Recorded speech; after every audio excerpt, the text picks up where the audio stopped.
Histoire vraie, ce qu'on appelle trait historique, tiré d'un livre de catéchisme de 1905. Un jeune homme qui vivait dans des habitudes criminelles voulut néanmoins faire ses Pâques. La honte de déclarer ses péchés et la crainte que son confesseur ne le remît à un autre temps le portèrent à cacher une partie de ses fautes en confession. Il reçut donc l'absolution et eut l'audace de se présenter à la sainte table. Ce nouveau Judas ne fit pas impunément une confession et une communion sacrilège. À peine eut-il communié qu'il fut possédé du démon qui ne cessait de l'agiter tous les jours d'une manière horrible. L'évêque, s'étant bien assuré de la réalité de la possession, chargea un missionnaire de l'exorciser. Celui-ci, voulant faire voir aux assistants que cet homme était véritablement possédé, commanda au démon de le tenir suspendu en l'air et ensuite lui ordonna de lui rendre ce corps. Le démon obéit, l'éleva, puis le jeta à terre. « Réponds-moi, lui dit le missionnaire, pourquoi as-tu pris possession du corps de ce chrétien ? Le démon répond, j'avais sur lui des droits. Il doit être à moi. Il a fait une mauvaise confession et une mauvaise communion.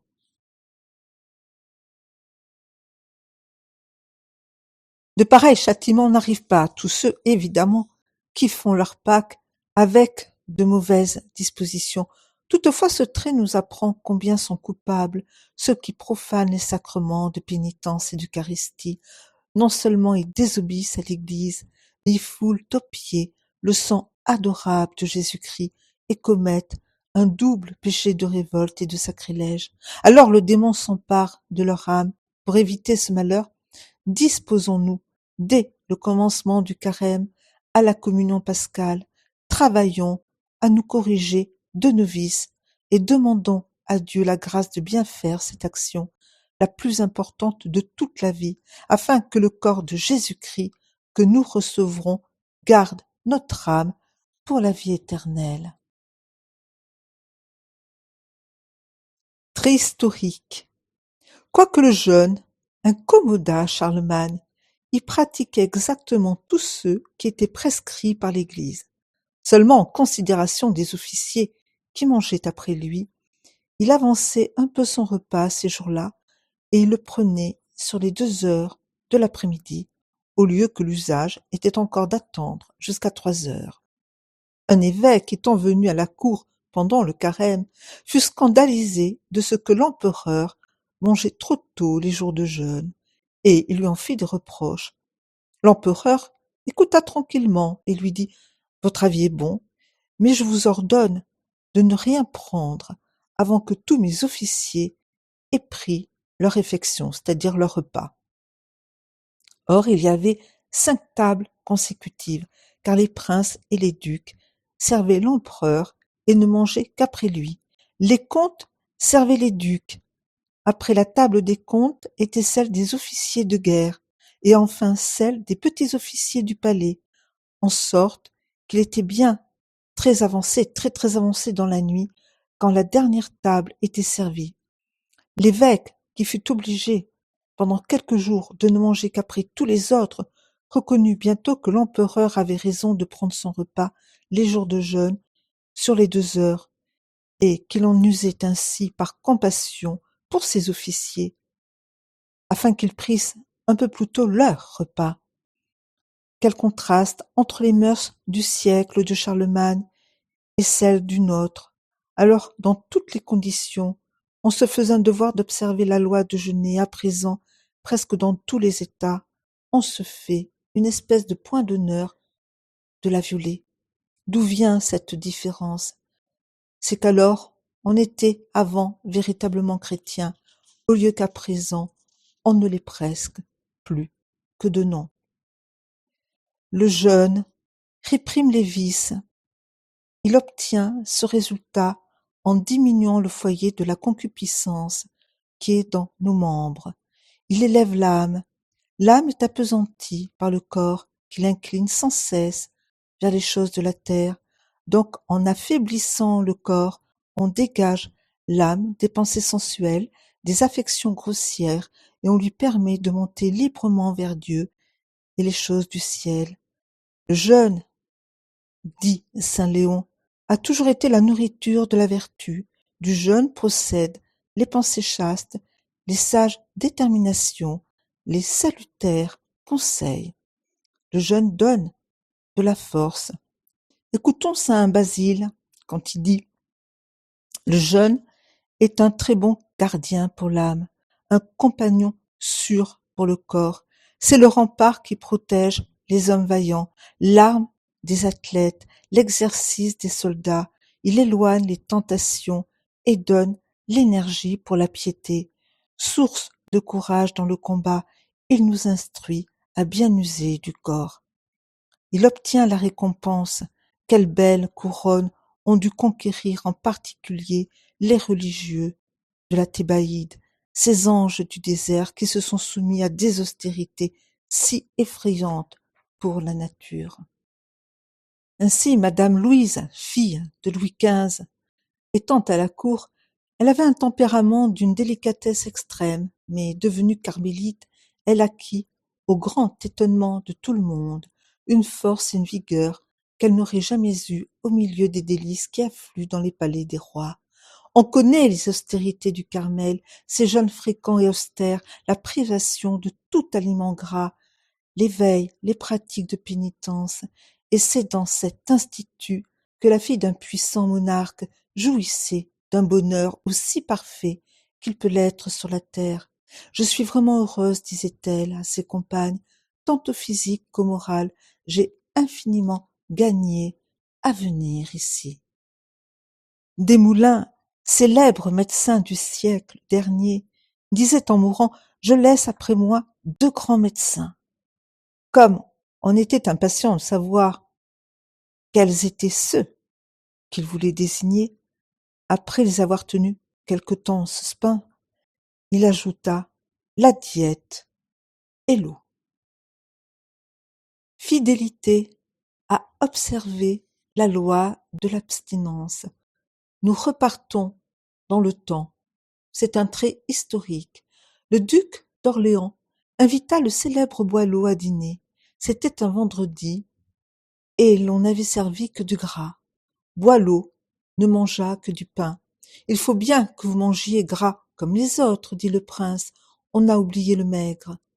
Vous n'avez qu'à frapper du pied, monseigneur, et les poissons sortiront de terre. » Cette réponse plut au duc d'Orléans, et cette persistance à ne vouloir pas toucher au gras fit apprécier et estimer davantage le poète.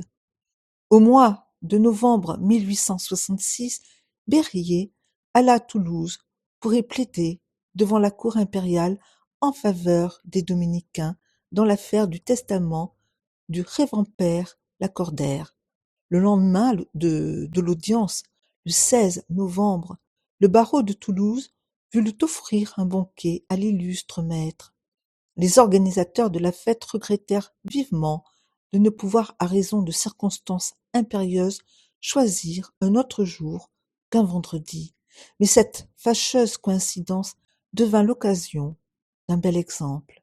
Des dispositions avaient été prises pour que chacun des convives eût la facilité d'obéir à sa conscience. Quant à Berryer, malgré son âge très avancé, il voulut être servi tout en maigre. Nous tenons le fait d'un honorable avocat, son plus proche voisin de table. Cet acte de franche indépendance et de respect pour le précepte de la religion honore le grand orateur plus encore que le meilleur de ses discours. Il est avéré que Napoléon à Sainte-Hélène voulait qu'on fît maigre le vendredi. Souvent, on l'entendit dire au maître d'hôtel « Allons, Cipriani, sommes-nous donc des païens ?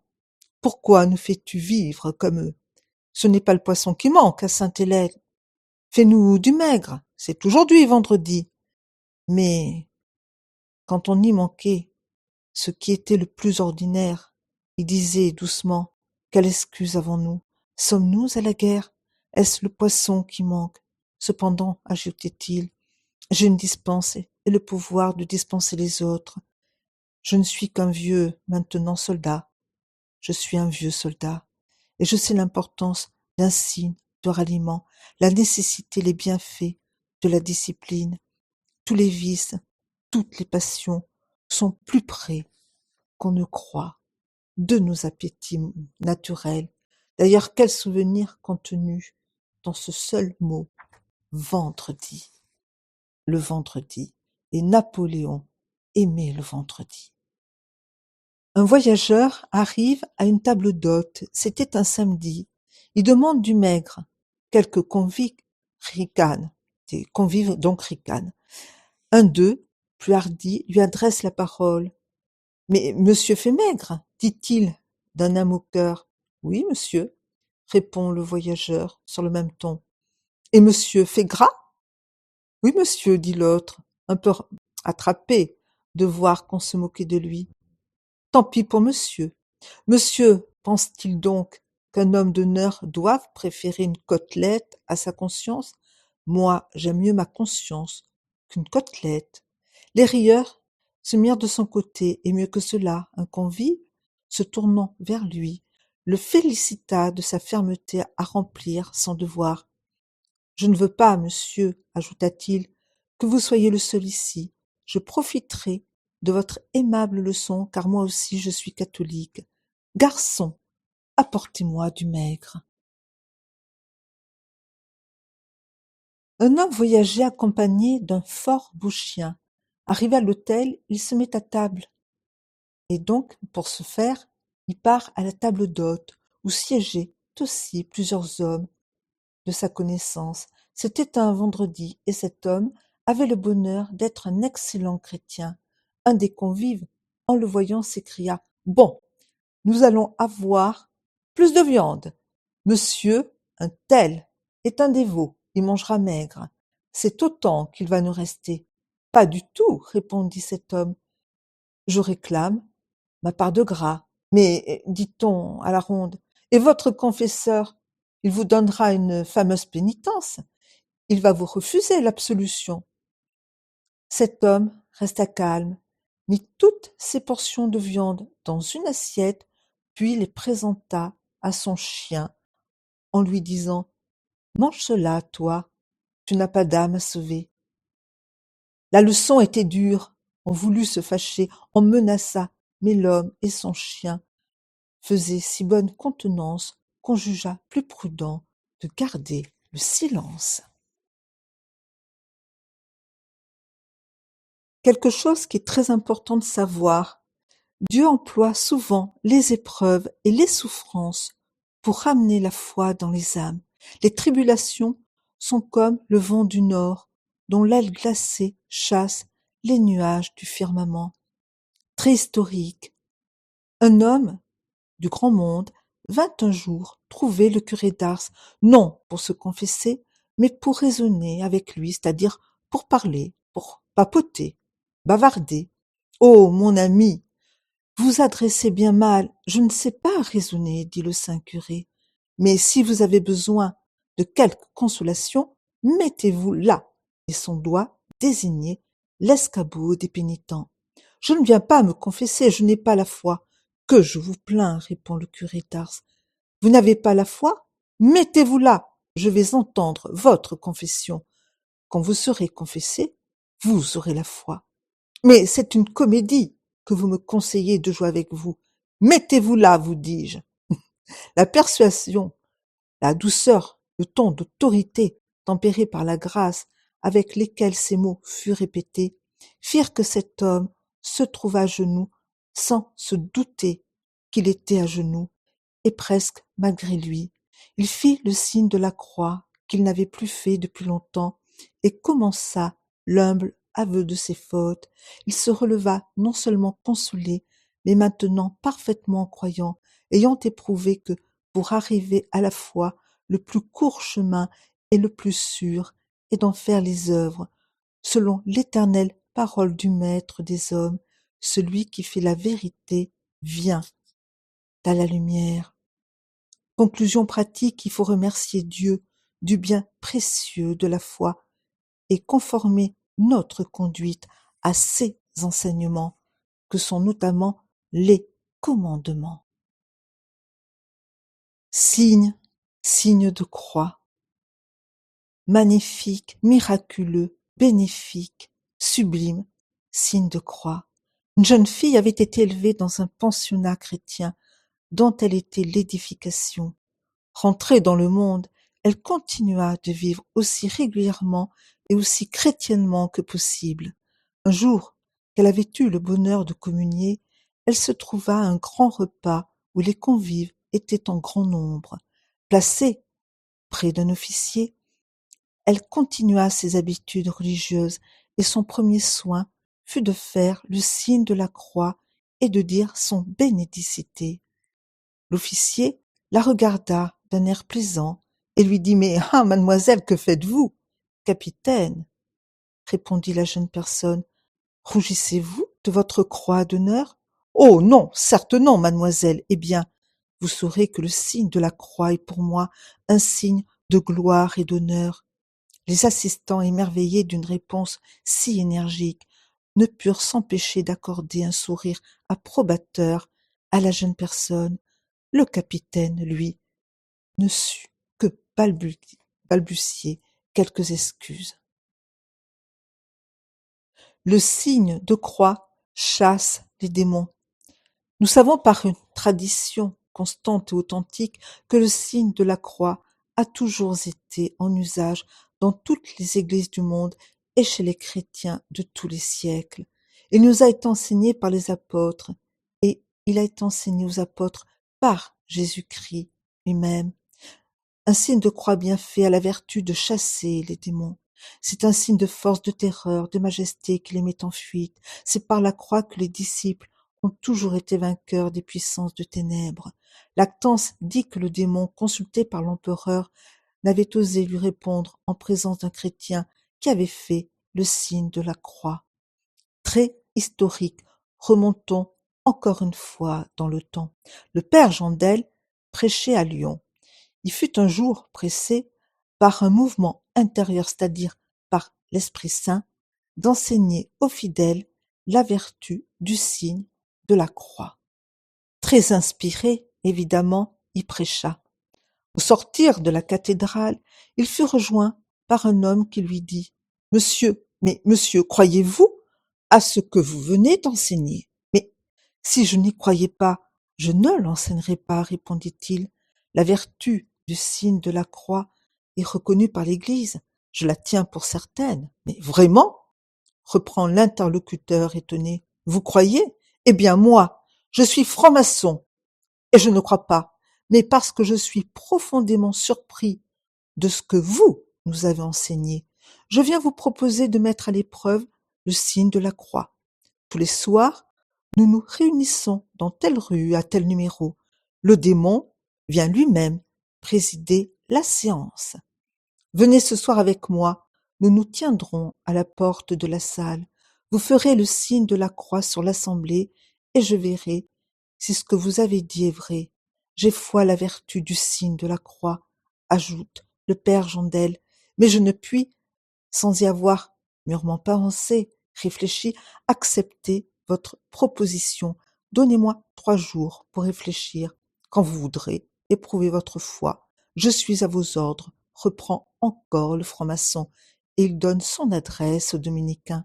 Le père Jandel se rendit aussitôt auprès de monseigneur de Bonald et lui demanda s'il devait accepter le défi au nom de la croix.